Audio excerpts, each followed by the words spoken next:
Be ready. 5 seconds.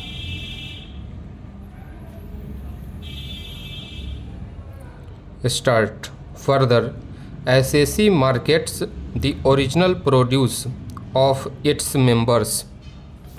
It retains the sale proceeds in many cases. It is this retained amount which was payable to its members from whom produce was bought, which was invested in short-term deposits or securities. Such an amount, which was retained by the SAC Society, was a liability and it was shown in the balance sheet on the liability side.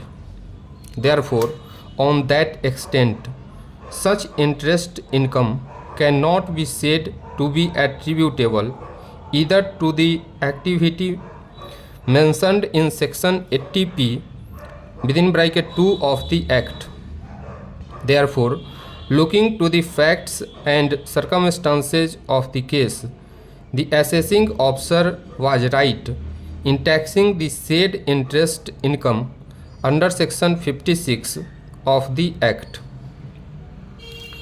To say that the source of income is not relevant for deciding the applicability of section 80p of the Act would not be correct, because weightage needs to be given to the words "the whole of the amount of profits and gains of business attributable to one of the activities specified in section 80p within bracket 2 within bracket small a of the Act." The words "the whole of the amount of profits and gains of business" emphasize that the income in respect of which deduction is sought must constitute the operational income and not the other income which accrues to the society.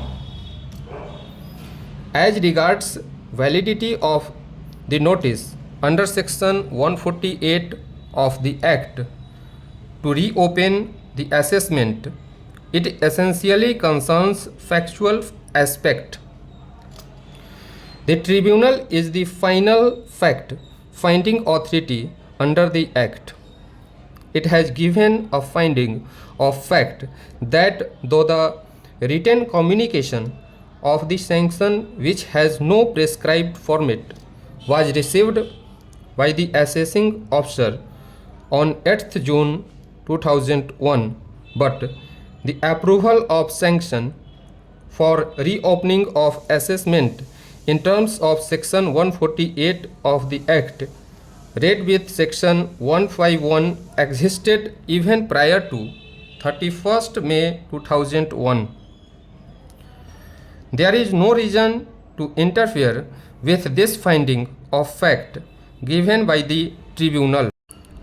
In the instant matter, the question whether on the facts and in the circumstances of the case, the tribunal was right in law in holding that the income by way of interest on deposits held with scheduled banks, bonds, and other securities was chargeable to tax under section 56 under the head income from other sources without allowing any deduction in respect of cost of funds. Stop.